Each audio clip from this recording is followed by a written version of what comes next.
And for the Director of Finance, Mr. Reyes. Present. Mr. Lawson. Ms. Hendricks. Mr. Keeley. Mr. Rosensteel. And for the State Controller, Mr. McGuire. Here. Chairperson Dillon, you have a quorum. Thank you very much, Jennifer. So the chairs of the committees that met today did such a great job getting us ahead of the game. We're going to try to get as much of the board done as we can today. So if you would look at your agendas, I'm proposing that we do items 5, 6, and 7. Depending, 5, 6, 7, yeah, and 8. And depending where we are, we might pick up the consent items 13B, C, and D, the Chief Executive Officer's report number 15, and then go into closed session. That number 7 again requires Milliman, so we wouldn't do that one. Wrong one, Jack. But we can do number 8. 5, 6, 8. 5, 6, 8. All right. So with those changes and that kind of scheduled out, I'd entertain a motion to approve the agenda and the work plan. I second. It's been moved and seconded. Is there any further discussion? All in favor say aye. Aye. Opposed, nay. Alrighty, we have approved our board agenda and the work plan. That means the first thing that's up will be Robin. Budget. Taking a look at the budget. So that's item number 6.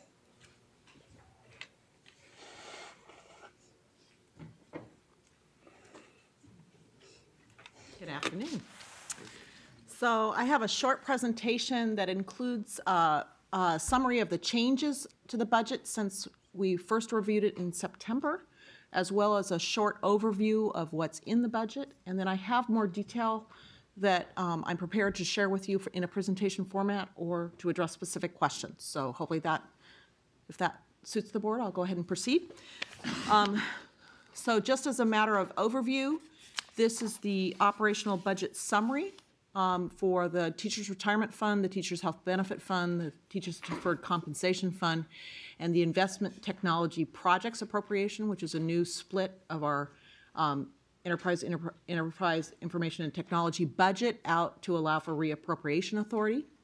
So the overall budget is $177 billion, and it's for 900 million, and 965 positions. Yes, too many zeros in my head. The differences between September and November are basically reflective of adjustments in some of the rates that we receive as pro rata expenses, differences in our salary estimates, differences in retirement rate, and then there was one adjustment, well, actually one significant adjustment to a BCP based on the conversations we had in September around the audit function, as well as a smaller adjustment to the BCP for the COG office in Orange County based on our experience with negotiating leases and escalation clauses in those leases, so we made a slight adjustment to that BCP as well. So this reflects the changes that are coming through in terms of these numbers versus what we shared with you in September. So we had a change of 2.1 million and 10 FTEs, and the FTEs are all in the audit area. So this breaks it down. There's 899,000 for the audits BCP to support those additional staff. We had a 1.1 million increase in our pro rata adjustment, primarily due to an allocation from the State Controller's Office for audits. We had a $1.5 million adjustment to the retirement rate, and then we actually show a decrease in salary and benefit, most of which is due to an error that we made in September in terms of the calculation that we made there. So this is a correction. So this is showing the overall budget for the Teachers Retirement Fund. It's a 6.6% increase from last year.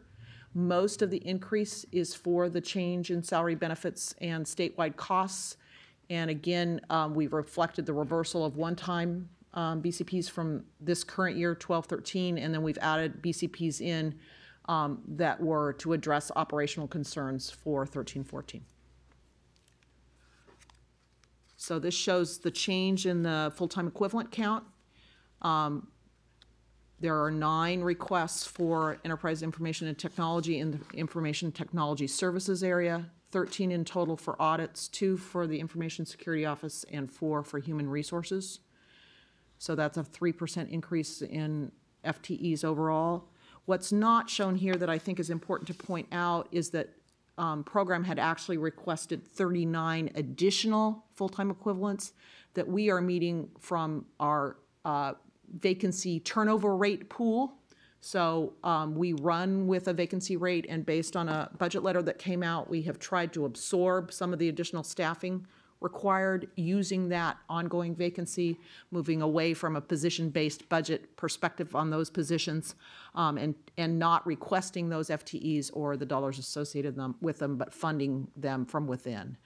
And that includes positions for Business Renew and positions for COG. And we had, in response to the budget letter that came out from Finance, we had said that that's what we would do. So again, as we presented in September, and I'm sharing with you again now, although we had those requests from program areas, we are absorbing those within the existing budgetary authority and full-time equivalent authority. This is a brief overview of corporate governance, and again, it's an increase just reflective of the changes in the pro rata salary and retirement expenses. That's similar to what we see in the Teachers Deferred Compensation Fund. Again, no major changes, just reflective of those rate increases. And the other nuance here is that in addition to the authority for the administrative projections that we've made in the budget, we're also asking you for authority to allow for expenditures beyond that by 5% should the revenues come in to the Teachers Deferred Compensation Fund. So to the extent that that area is generating revenue, we're asking for the authority to expend 5% more than the actual budget number based on the availability of that cash. So that's just a nuance to that particular resolution. And this slide just talks about the information technology projects, which is really not a change. It's just it's a nuance in the presentation in the budget, because it does, in fact, allow us now to request reappropriation authority through the Budget Act. So anything we have in savings from 12-13, we can then reappropriate for 13-14, and we're projecting that we would have $7 million available for reappropriation in 13-14. And 14-15, and we're seeing this as a vehicle to accumulate working capital for large-scale technology projects that are contemplated under Business Renew. So we're using this as a device to retain that budget authority to fund that major capital outlay that's going to happen at a point in time. And the other change that I indicated earlier was an increase of about $40,000 to include an inflation factor for leases in the Member Service Center request for Orange County. So you'll see that here. This really impacts 14-15, so it's not budget year, but it's budget year +1, because the ongoing expenses for the Member Service Center really kick in the year following the year that it's opened. So that's the other change that we've made to the actual underlying documentation. And that's really all I have in terms of the overview of the differences between September and November. And I'd be happy to answer questions, or to, if you would like me to review the budget change proposals individually, I'm happy to do that as well. Pleasure of the committee. I don't have anybody. Oh, I have one there question. you go. Go, Paul. So I see that the proposal compared to at the last meeting with respect to audit services is responsive to our request that there be an increase, and there's a substantial increase in the proposal. It looks like it would result in 80 additional audits completed this year, and I was pleased to see the proposal for an increase in the resources. I was just wondering if you could sort of comment on sort of how you came to the new number. Well, I will use the analogy. I was talking to Dr. Yetman yesterday and said about a little bit like Goldilocks. I have, with all respect to the Controller's Office, a request to increase audits, but focus more on pension spiking, and in all respect to Crow, increase audits, but make a much broader swipe at giving some level of assurance about all reporting data. So the challenge was exactly that, increase audits, but also try to identify ways within our audit strategy to meet both. And our goal is to look at the audit strategy as taking things into specific strata, and with that looking at full scope, what I call full scope, what we've traditionally looked at across reporting data, focusing also on more current data, using more extrapolating methodologies, statistical sampling, as well as mix it with what I'm going to call limited scope, looking in those areas of pension spiking. And with that mix, also considering the fact that, and as spoken previously, we do anticipate the more we increase audits, there is the potential of increased appeals. In addition, the impact on the business areas, and I will clarify, the 13 positions you see are, 7 of them are in the audit services area, 6 are related to other business areas.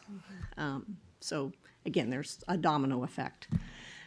With that, that's the approach we are planning to take with those increased resources. And you feel comfortable, I don't know, Robin, did you have anything to add? Well, I just was going to clarify for you that it's 7 auditors, an attorney, a legal analyst, and then 4 staff between benefits and services and financial services to handle the outcomes of the audits in terms of implementing whatever changes are necessary in the member account or payment data. Correct. Thank you for clarifying. Thanks. Anything else? No, I mean, I think it's a good effort. I'm glad to see, because it's substantially more than what we had talked about last time. I'm confident you feel that it's not overdoing it, because to try to ramp up too quickly means, maybe we're not effective. So it sounds to me like a good number, a good place to be. But I'm glad that to understand sort of where you came up with that number, and also that it's sort of trying to address both the specifics of pension spiking, but also the more general issues that Crow raised, which they're both important. So good, thank you. And just from the fiscal perspective, if you run the numbers, it looks like, based on the change in strategy in terms of the performance of the audits, as well as the additional resources, that we're going to generate a positive ROI of $2 million a year. So, I mean, just from the financial perspective, it's always, so it's a positive ROI. Right on, thank you. Pedro? Madam Chair, I just want to thank Ms. Madsen. She and I spent some time on the phone, I think earlier this week, and we talked about some of the issues in the budget, and some of them we came to an agreement on, and some of them we had difference of opinion. And I just want to, I think, express some of those that we have difference of opinion. We have, I think we've identified something between the order of 90 to 100 full-time equivalents that are vacant positions. And some of those vacancies occur because you have somebody leaves and it takes a while to replace that person. You have 3 of those incidents, and now you have a full-time equivalent of a vacancy. And in the process, while there's no effort that I know of to try to keep those positions vacant, fact of the matter, in the numbers, there's about 90 to 100. Ms. Madsen presented to Finance, is my understanding, a plan on how those 90 to 100 positions would be absorbed over the next 3 years through the various programs that we have. And in fact, some of the BCPs provide the resources for the full-time equivalent, because the positions are there, and so they're not being utilized. And over time, in some of the same programs will be expanded, so those positions within that program will be expanded, and that's fine. And I think that, as a board, the choice for us is to say, you get no positions, but then next year acknowledge that some positions will need to be provided? Or do we say, you get part of the positions, but next year for those program expansions, continue to use vacancies? And either way, at the end of the day, the argument could be made that whatever's not used in terms of salaries for those positions will come back to us. And that sort of works. However, on the other hand, we also have folks coming to us and say, reclassify my investment officers to core directors, and I don't need additional resources because it's already in the budget. And, that's a decision that we make by virtue of the fact that we reclassify. But it is money that is there, and it is money that we approve when we approve a budget. So it's not money that materializes out of frugal spending. It is money that is budgeted to do other stuff, and it's in there. And what I bring to your attention is when we look at the salary and benefit adjustments of $3.4 million, while it's a small amount relative to the $155 billion assets that we work with, there are a lot of small amounts relative to the $155 billion assets that we work with. But in our conversation, there is agreement that the $3.4 million is based on 100% of salary staffing. It does not recognize that, in fact, there are some positions that are vacant. So, in effect, we provide a cushion. Mm-hmm. And so I just want to make sure the board is aware that when we approve this budget, there are cushion areas that we have provided so that when somebody comes and says, we need to upgrade our auditors to do a better job, or we need to upgrade our human resources deputy to do a better job, it doesn't come out of frugal, it comes out of money that we budgeted. And they just want to make sure that, raise it to everybody's attention. Thank But you, Frederick. it was very educational, and I thank you for your time. Thank you. Right, is there any further questions? That's it. Thanks, Robin. Unless you have anything else? No, this isn't, It is an action item. So we need to vote to approve the operational budget then. Series of resolutions here that are necessary for us to move forward in incorporating this in the governance budget.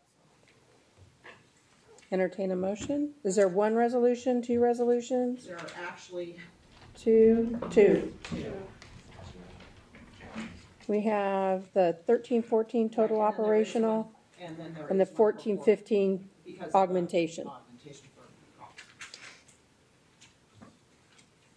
Anybody care to move either one of those? I move approval of both of them. That sounds good. Second. Alrighty, it's been moved and seconded to approve both resolutions. Is there any further discussion? All in favor say aye. Aye. All opposed nay. Any abstentions? Your budget's approved, Robin. Thank you very much. Thanks. Alrighty, so that was item 6. We're gonna jump to Ed on item 8. Right. Yeah, this is sort of a follow-up to a discussion that we had last time when we talked about the provisions of AB 340, the bill that made a number of changes to public pensions.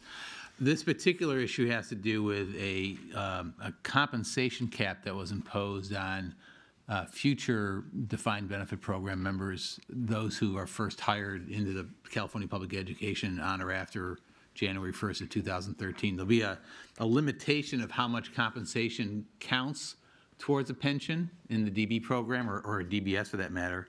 And in 2013, that limit will be about $136,000.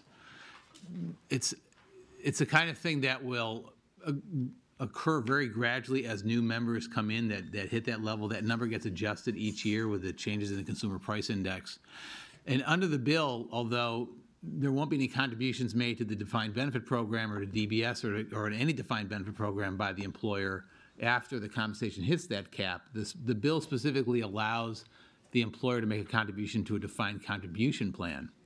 The one caveat is that the rate of contribution by the employer in the defined contribution plan can't be any greater than the contribution rate that the employer makes to the defined benefit program. So right now, the employer contribution is 8.25% to the defined benefit program. Any compensation that the employer wants to make a contribution to a defined contribution plan in excess of the $136,000 cap can't be at a rate greater than 8.25%. So it was it's the kind of thing to try to offset that at the employer's discretion, to some degree, the loss of future retirement benefits for people subject to the cap. The board asked us to take a look at opportunities perhaps for CalSTRS to offer a program to provide a means by which employers could do that. And so that's what this item is about. We went through working with Groom Law Group, working with John Stanton from Hogan Lovells, that we sort of evaluated all the different options for a defined contribution plan that would be suitable for this purpose. And the item identified 4 different types of defined contribution plans that are outlined in page 82 and 83 of the board book. In short, there's the two most common ones, in terms of what ones that we work with, is a 403B plan and a 457B plan. Pension 2 is a 403B plan and a 457B plan. So basically, what would happen is that the employer could make contributions to a 403B plan and a 457B plan or a 457B plan up to whatever the maximum contributions that are allowed under the Internal Revenue Code, and those contributions are outlined in the bill, or in the item. There's 2 other types of plans that could be used. One of them is under Section 457F. That's a plan that provides a lot more flexibility by the employer in terms of how much gets contributed to a plan. But the downside of that plan, there are a few of them. Number one is that the assets of the plan, unlike in a 403B and a 457B plan, which are held in trust on behalf of the employee, actually the 457F plan, the assets are actually still subject to claim by creditors of the employer. So if an employer happened to get into financial trouble in declaring bankruptcy or whatever, creditors could take those assets and it wouldn't be available to the employee. In addition, unlike 403B and 457B funds, which upon distribution can be rolled over to a qualified plan so as to defer taxation, a 457F plan assets cannot be rolled over. When you take them, you have to pay taxes on it. So although, as I said, there's more money that can be contributed, it has a lot of really downsides to it. The other thing is that just because there are limitations of how much can be contributed or how much compensation can count towards any kind of retirement plan, the amount of money that can be contributed by the employer is limited to a little under $10,000 a year anyway, under the current level. So having a lot of flexibility how much the employer contributes isn't as significant. The fourth kind of plan is a 401A plan, and 401A plans are fairly common defined contribution plans. And again, there are limitations how much can be contributed, but there's more, since members are not participating in 403B or 457B plans in which they are making contributions now, the contribution limits that are in a 401A would be on top of anything they are currently contributing to a 403B or 457B plan. So the issue is that although a 403B plan and the 457B plan are the kinds of things that we could offer right away and would require no legislation to do so, to the extent that the members are already in those plans and contributing money, there's a limit to how much additional money, if any, could be contributed to it. By the same token, there are employers that already contribute to a 403B or a 457B plan. And so again, there may not be a lot of additional contributions that could be made to those plans without being out of compliance with the Internal Revenue Code. So we could offer, without actually doing anything other than letting employers know that it's an option that's available to them, a 403B plan or a 457B plan right away. January 1st, it's there. We let people know, put their money into Pension 2. Employers can put money into that. But again, they may already be making those contributions into those kinds of plans, and so that may not be worthwhile or may not be effective for them. In the long run, we would recommend that CalSTRS be authorized to offer a 401A plan. Again, that would allow people to make contributions to the extent they've already maxed out on their other plans, that the employer could make a contribution to that. That would require legislation that would not take effect if it was enacted next year until January of 2014. So it's more of a long-term approach, so that in the meantime they could do something in 403B or 457B, and in the long run do it in a 401A. This is the kind of approach that would allow people to start right away. We really anticipate only a handful of employees being subject to the cap next year, but at least it's something that's out there that's available to them, and in the long run, offering it through a more suitable plan. So with that, what we are seeking for is some direction from the board as to whether they would like us to start offering that plan, so to speak, in terms of informing the employers about the options available to them, and then seeking legislation next year to authorize CalSTRS to offer a 401A plan as a long-run solution. With that legislation, we could continue to offer the other two as well, so that the employers could decide which plan is best suitable for them. It requires no additional work on our part, whichever plan they pick. Whoever our record keeper is, and we'll be going out to bid for record keeper next year, could administer any of those plans, and it's just simply just a communications on our part to let people know what their options are. So be happy to answer any questions, but essentially what we're recommending is direction to proceed with the short-term solution and then seeking legislation next year for the long-term solution of a 401A plan. And if I could just add, I'm not sure if you said at the beginning there, Ed, just about the legal review. I mean, this is complicated. Did you mention about Groom Law? Yes, we had Groom Law and Hogan So- Lovells looking at this. Groom Law really is probably the best firm in the country around employee benefit law, and they employ many people from the Treasury Department. So they worked with Ed on this, as well as having John's firm look into it as well. So because this IRS code stuff gets very convoluted listening to it.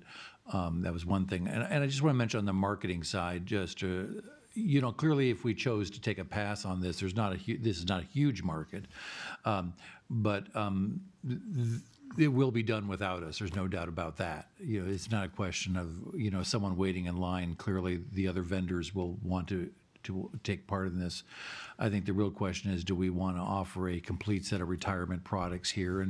And generally speaking, our attitude is that if we do that, we're going to offer good products to people, not just products that are profitable to those that offer them, which has been, if we heard Julia's message earlier today in benefits and services, that's been the problem with this market, is too much bad stuff being sold in the marketplace. So I guess that's why you obviously raised the issue, but I think we embrace that, recognizing that there's always room for a good player in the market, and even though there's not a lot of volume here in doing so.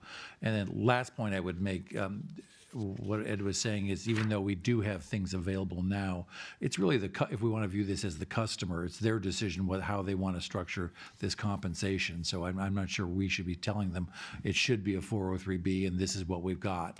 That's why by offering these options, it gives us more flexibility in the future for whatever does happen out there. So I think that's why this was an opportunity in general to get the law more expansive for us. So that's all I would add to that.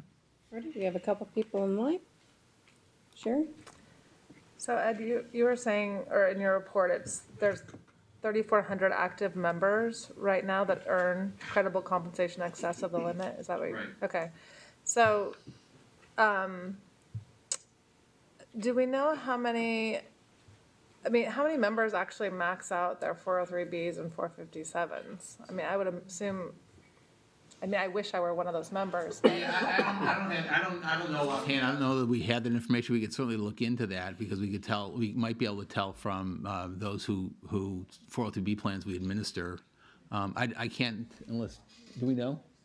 It wasn't that many, it was less than 5%. Okay, so it's less than 5% max out.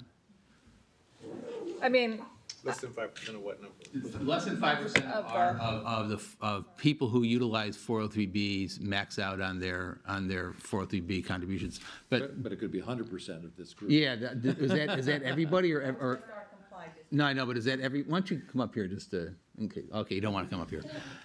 What is it? 5%? What about the group? What about the highly paid educators? Did we look at people whose salaries exceed $130,000? What percent of them max out? We didn't look at it that thoroughly, but we can. Okay. We don't have that, which is more relevant. I know it's still going to be a small number Probably, of people but more impacted. to be honest with you, it's more likely the highly paid people max out than I would guess than the general. it could well be 100%. I would guess. Yeah. I have to say, I like the idea of us doing this. Again, I kind of say it a lot, but I think our members trust CalSTRS and they trust that name. And when they think about, supplementing their defined benefit pension, I think it's great to be able to have CalSTRS be a name that they can trust, that they know we're gonna be good stewards of their resources, so I like the idea.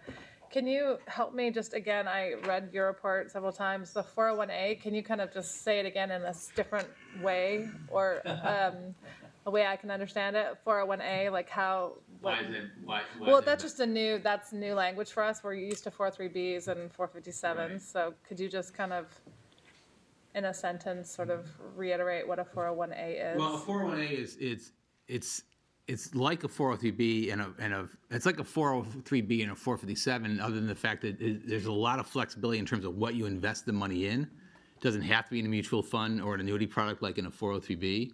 The contribution limits, the employer can contribute like $50,000 into it. But it's just another, and quite honestly, most employer-defined contribution plans that aren't 401Ks, I mean, that would be what a public entity would be in, a 401A. Actually, and there are sort of 401A defined benefit plans and 401A defined contribution plans. Our defined benefit plans are 401A plans, but they are defined benefit plans. Yeah, By the same that's our code. Yeah, that's the codes that we operate under, but there's also a defined contribution plan. But other than that, I mean, other than investment options and contribution limits, it's identical. I'm good. I just would voice my support of us moving forward with this. Grant? Thank you. Thanks for the research. I appreciate the work that went into this. I have to say, I recognize the Pension Reform Act allows for voluntary contributions over the cap. And the market, as you said, Jack, will likely demand a product like this. Speaking for the treasurer, though, I have to say he's appreciated our stance is pretty much throughout the pension reform discussion has been consistent in terms of being the honest arbiter of information, but not necessarily advocating for particular benefits. And so the treasurer's position is he'd rather not have us sponsor this legislation. So. Michael? I guess I'm not quite sure I understand what problem we're trying to solve.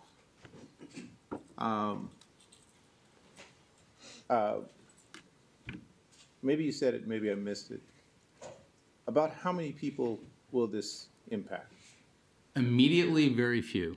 Eventually, probably about, based on the current distribution of income in our membership, probably about, I think it's about 1% or something like that. That's not going to be a large population, but it's going to be, I mean, right now we have about 3,400 people that if the cap applied to our existing membership, it would be about 3,400 people, but it doesn't apply to them. It's going to be people coming into the program, coming into CalSTRS in the future is who it will apply to. Right, and I guess on a cost-benefit analysis, you know, that we're talking about expending how much money to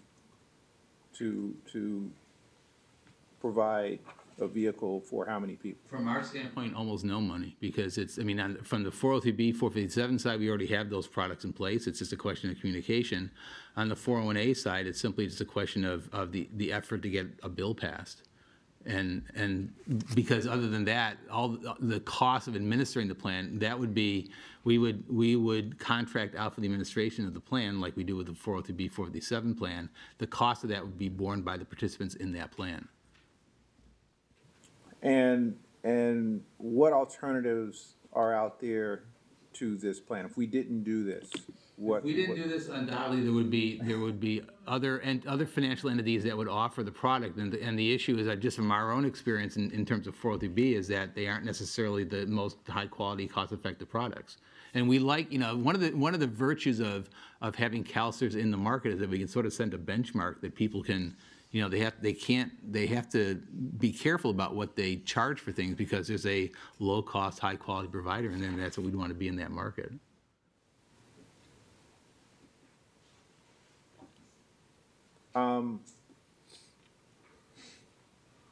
So I guess what I'm struggling with is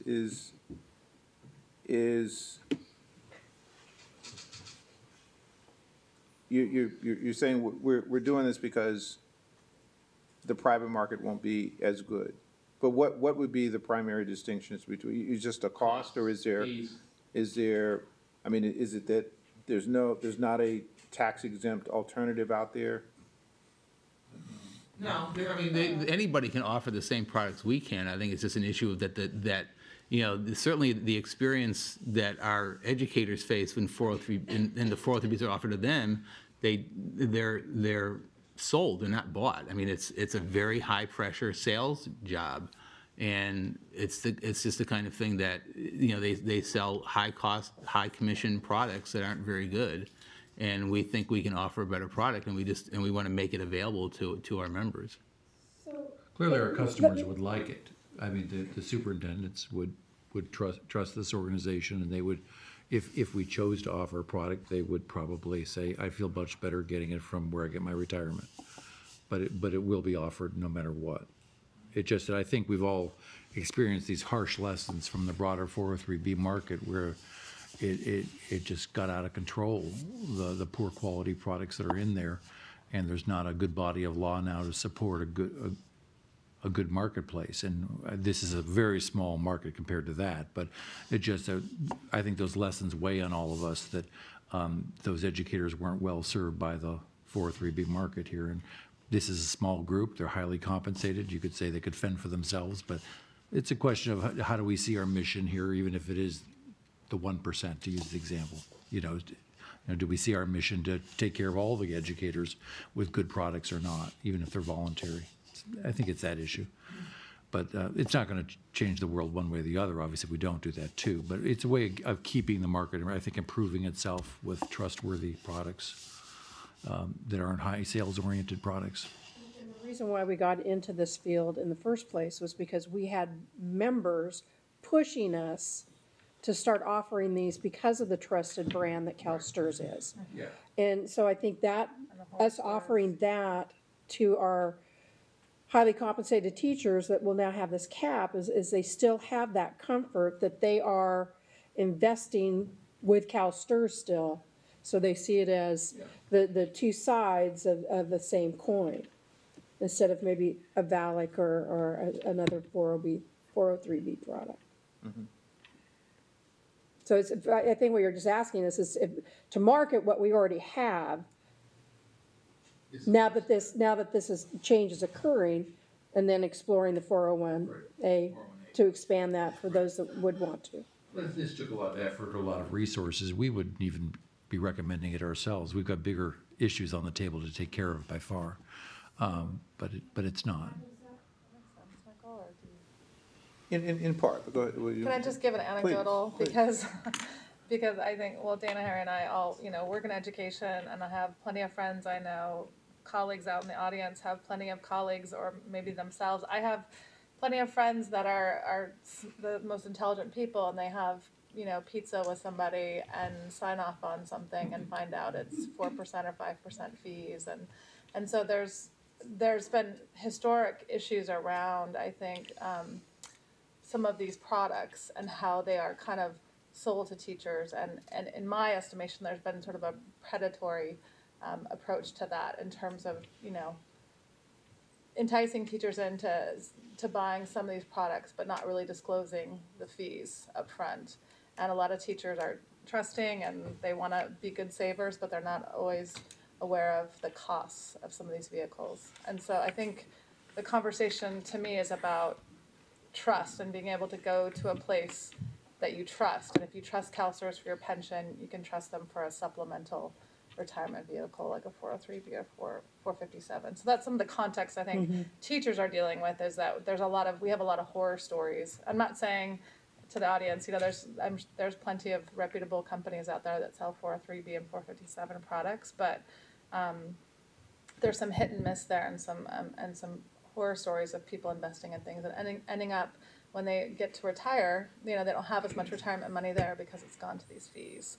So I think, again, the CalSTRS brand for people, there's a lot of trust there and a lot of transparency with our fees, and I think our members would have their defined benefit and a defined contribution plan in CalSTRS, an organization they trust in.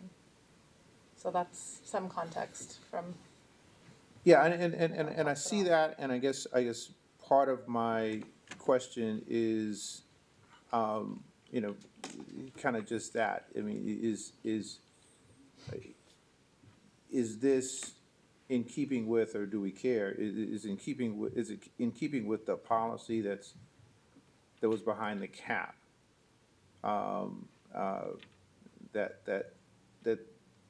That this should not be,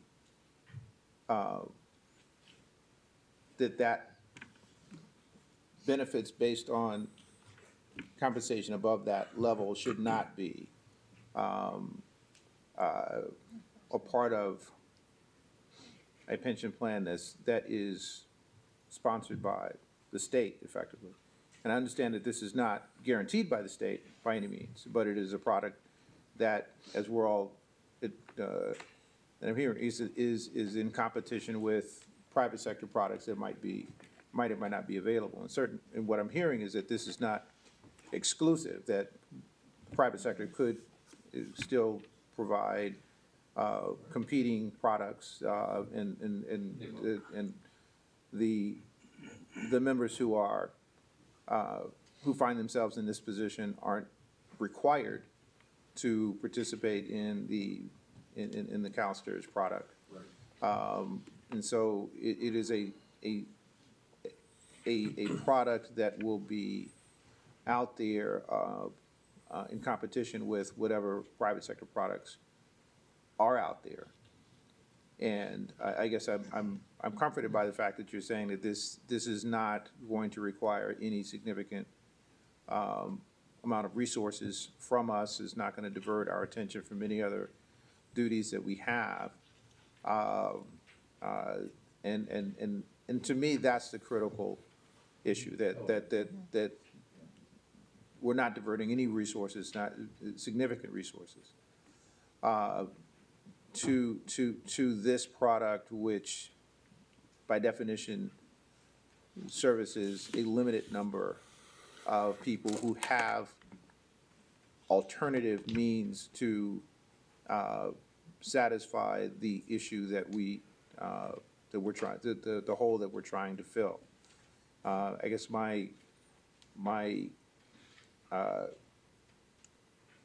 the analogous situation in the private sector are those executive officers in private companies whose compensation exceeds the limit under 401k, and their alternative is a non-qualified plan, an underfunded non-qualified plan that puts them at the, they become creditors of the company in which they work, and in the event of bankruptcy of the company, they run the risk of losing it. And it's not necessarily in a tax-free vehicle either, so on and so forth. Basically, there is no, so I guess I'm kind of ambivalent about it. I would feel very uncomfortable about this, quite frankly, if it required some significant outlay of resources. But if it does not, and we recognize that what we're doing is putting together a competing product, I don't have a significant issue with it. Terry? Yes, Ed, maybe I'm kind of repeating what Dana summarized, but I see this as basically a third product, maybe under the Pension 2 umbrella, for somewhat more specific needs relative to a certain universe of members. Did the first two Pension 2, or the first two products, did they require legislation in order for us to move forward? It does. Okay, because I didn't remember that, or have that history. I assume, I'm sure you did. So in a certain sense, this is sort of another discrete product within the Pension 2 umbrella. Exactly. For a specific purpose. And because of the two existing products, that's in part why you don't expect there to be significant resources committed towards it. Right, I mean, it's yes, we already have an administrator available, that can do this kind of work, so it's just adding one more thing. Anytime we add another plan that has 3 numbers that begin with a 4, we require legislation to offer it. But it's a voluntary product. The costs need to be borne by the participants. Yeah. I mean, that's the other issue here, that they can't be borne by the DB side of the Yes. organization. Paul? I mean, I guess I'm getting back to the cost benefit as well, and if it's going to serve so few people, and the much bigger problem out there is private companies that, as Sharon described, take advantage of people. If we're going to run legislation, why don't we run legislation to try to fix that private market? We did. Well, maybe. We didn't, but. Well, but Yeah. it seems to me that just because we tried once doesn't, I mean, No, I we're agree. going back We're on. trying. We only Well, no,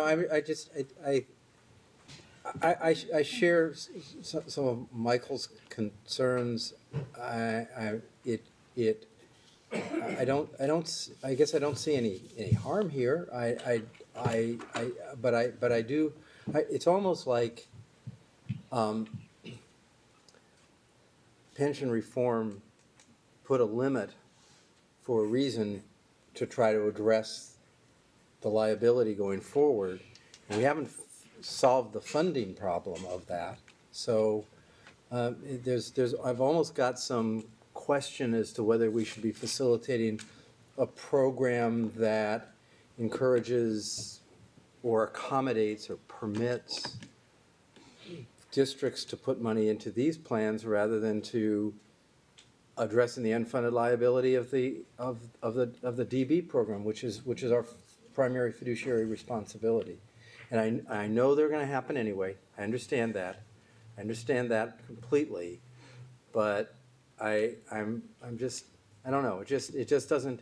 It seems a lot of effort for a very small universe where, if there is a problem, and I believe there is a problem, that solving the problem of trying to address the problem of the private companies and their abuses would be much better spent, and maybe eventually we succeed on that. So I'm a little bit of a toss-up on this, but it's not compelling to me that this is a really important issue. I guess, well, and certainly with respect to the 403B and 457 approach, I mean, there is no effort required. It's simply, we already have the plans. It's simply just a way of communicating to people, hey, if this is what you want to do, here's a tool available to you to do that. In terms of trying to fix the market, I mean, it would probably require more resources on our part to pass a bill to fix the market than to just provide a better alternative. So I honestly don't think it's going to require a great. I mean, we may succeed, we may fail in the legislation for whatever reason. People may not want, other competitors may not want us in the market, but it's simply just the effort of just trying to get a bill passed. Beyond that, it doesn't require any effort on our part to implement the change. So we would, as Jack said, we wouldn't do this if we thought it required a lot of effort, because it is a very small market. It'll be a very small market for years. But we just think that it's worth trying to establish a quality level of a product.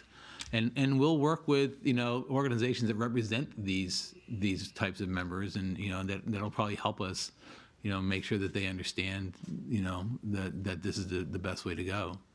So it's just not the kind of thing, I guess from my standpoint, it's sort of an easy thing to do, because we've already got the infrastructure in place, other than getting this one last piece for the long-term solution.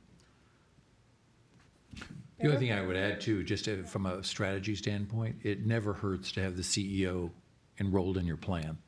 And if we cannot get the right market rules around the bigger picture, we're still reliant on nudging the system through people learning about the value of our products and the importance of our deferred comp products, and having superintendents closer to our deferred comp products and appreciating the work that can have actually some effect on their decisions for the rank and file too. So, on how they influence that. So I just think it just makes the system more cohesive potentially, but it's a small value. It depends what you attach to that, but I think there's value in that.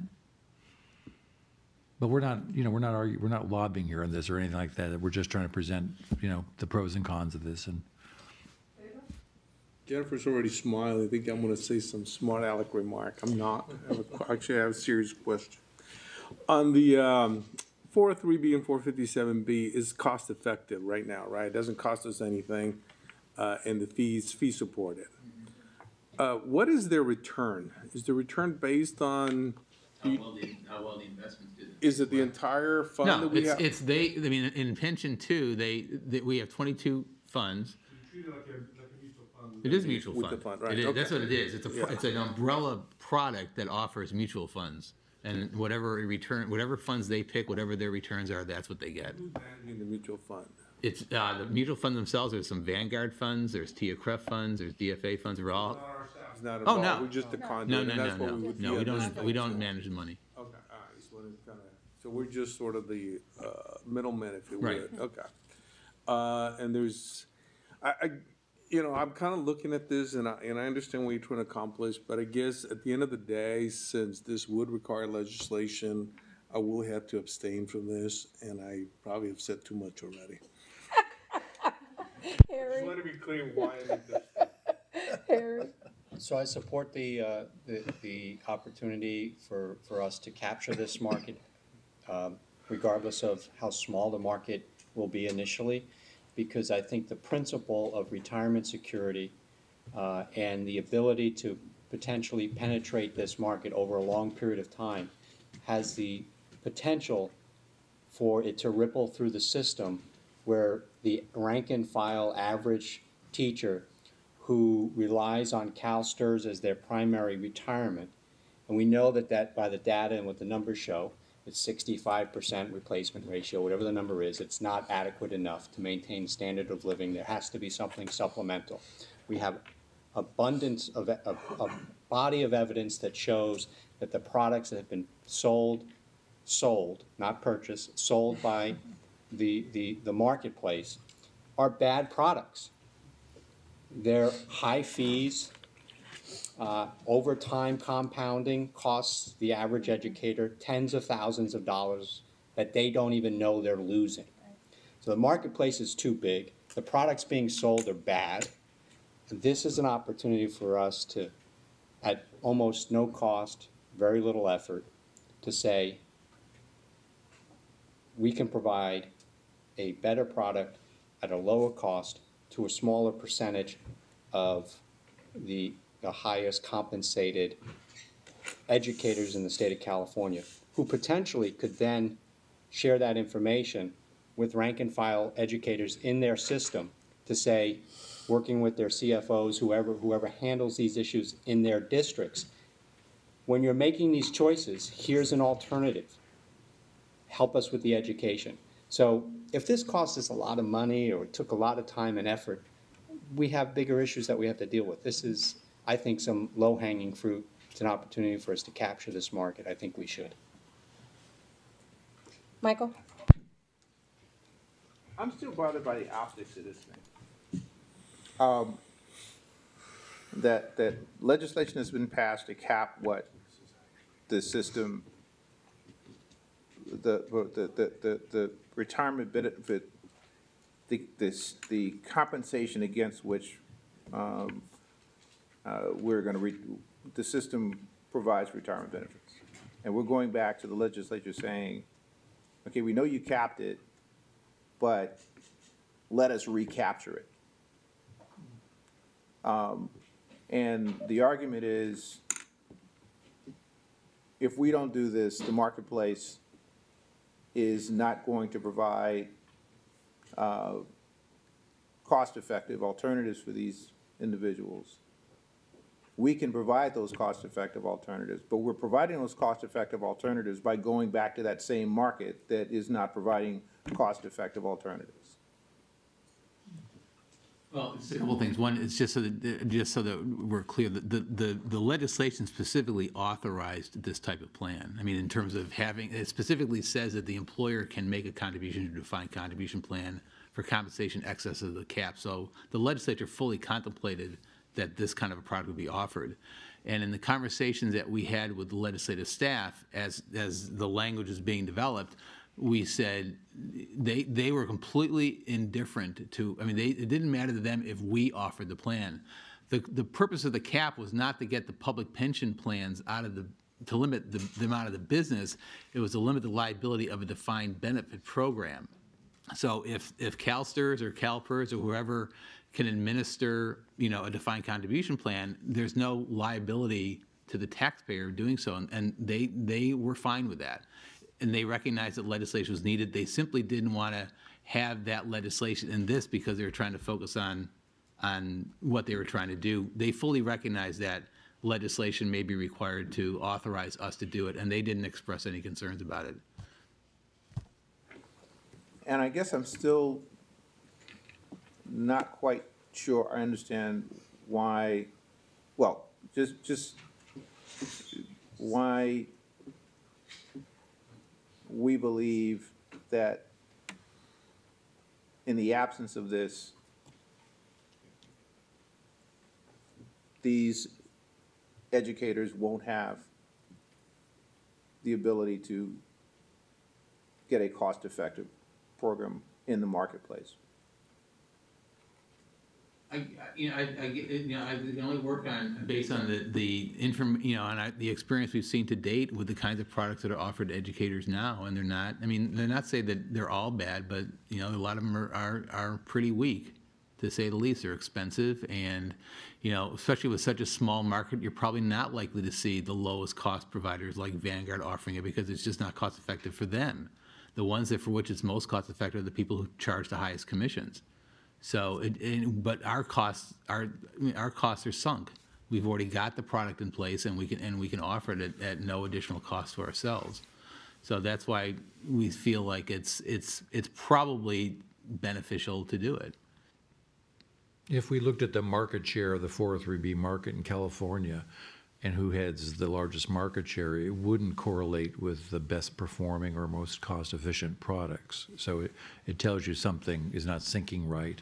It would probably sync well with who has the best sales force or other factors that create the market share. And that's true for investment products all the time. People struggle to find the right information or get the best decisions, and they often make decisions based on a relationship issue or something else. So it's not to say that superintendents aren't capable of getting a low-cost product, but there's no doubt about it that if this name's in the marketplace, they know you're entering the marketplace not because you're going to have a high-cost, high-sales product.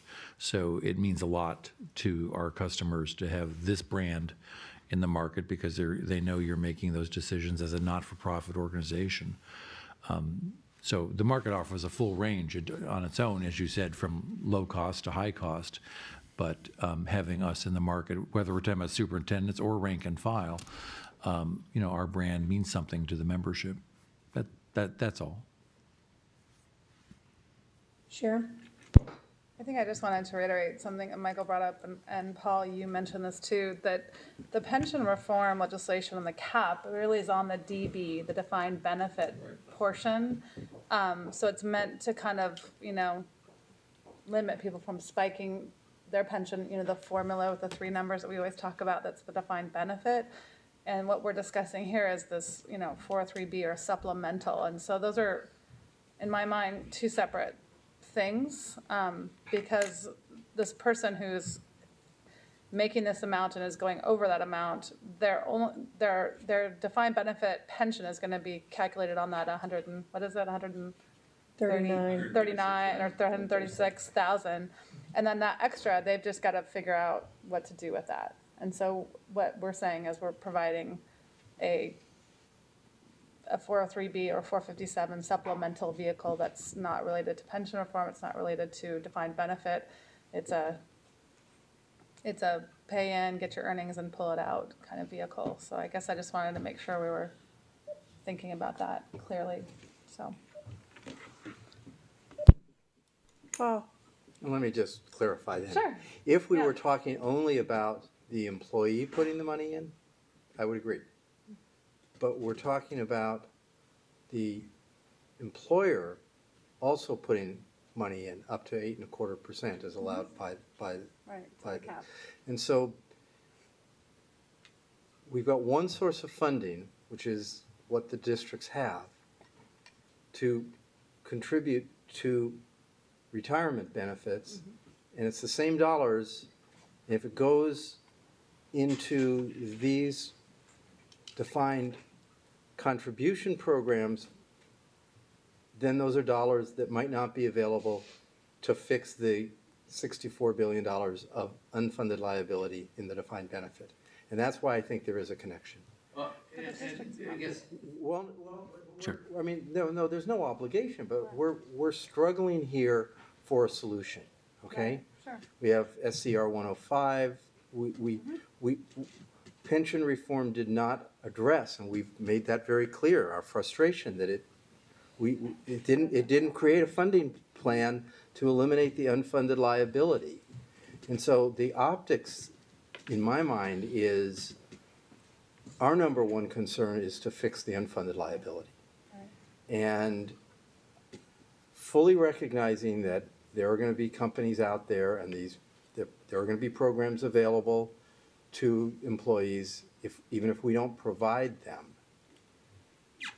There still seems to me to be a statement that we might maybe need to make, because I don't think that, I mean, if we were otherwise having to address a really critical problem for a large number of members where the private sector was really not providing any opportunity, but that's not, I'm not convinced of that.